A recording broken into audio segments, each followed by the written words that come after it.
नमस्कार, आप देख रहे हैं मीडिया विजन न्यूज़ चैनल। हमारे चैनल को लाइक, शेयर और सब्सक्राइब करें।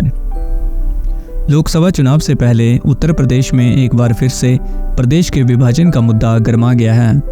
केंद्रीय मंत्री संजीव बालियान ने पश्चिमी यूपी को अलग राज्य बनाने की मांग का समर्थन करते हुए कहा कि पश्चिमी यूपी को अलग राज्य बनाना चाहिए और मेरठ को इसकी राजधानी बनाना चाहिए।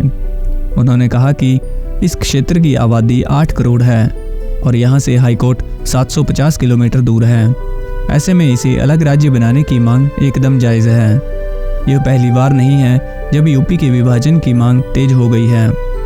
12 साल पहले बसपा सुप्रीमो मायावती ने यूपी को 4 हिस्सों में बांटने का प्रस्ताव दिया था। दरअसल यह बात 2011 की है, जब यूपी में बहुजन समाज पार्टी की सरकार हुआ करती थी।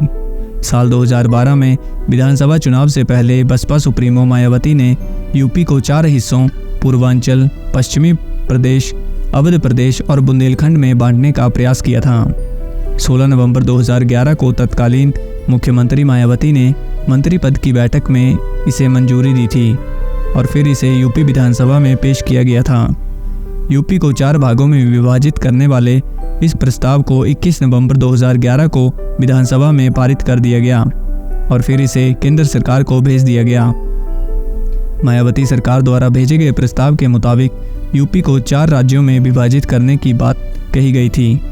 इनमें पूर्वांचल में 32, पश्चिमी प्रदेश में 22, अवध में 14 और बुंदेलखंड में 7 जिले शामिल होने थे। उस समय केंद्र में यूपीए की सरकार थी। केंद्र सरकार ने इस मांग पर कई स्पष्टीकरण मांगे और प्रस्ताव को वापस भेज दिया। उस समय सपा, कांग्रेस समेत कुछ छोटे दलों ने इस पर आपत्ति भी दर्ज करवाई थी। वहीं संजीव बालियान की पार्टी बीजेपी ने भी इसका विरोध किया था।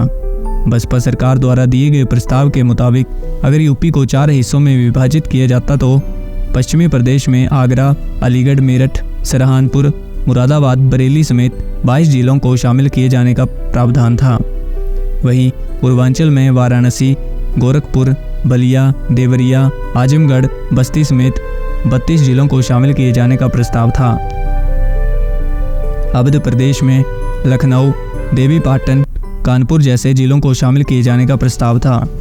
वहीं बुंदेलखंड में 3 मंडल और 11 जिलों को मिलाकर एक राज्य बनाने का प्रस्ताव दिया गया था। लोकसभा चुनाव से ठीक पहले पश्चिमी यूपी का मुद्दा उछालना कोई छोटी बात नहीं है।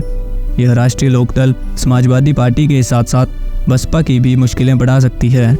साल 2019 में चुनाव के आधार पर देखें तो पश्चिमी यूपी की 7 सीटों पर जैसे सहारनपुर, बिजनौर, अमरोहा, संभल, मुरादाबाद और नगीना संभल में बीजेपी हार गई थी।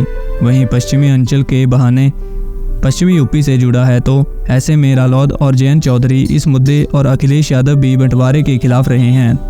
वो रालोद का साथ देंगे। ऐसे में उनके सामने असमंजस की स्थिति पैदा हो सकती है।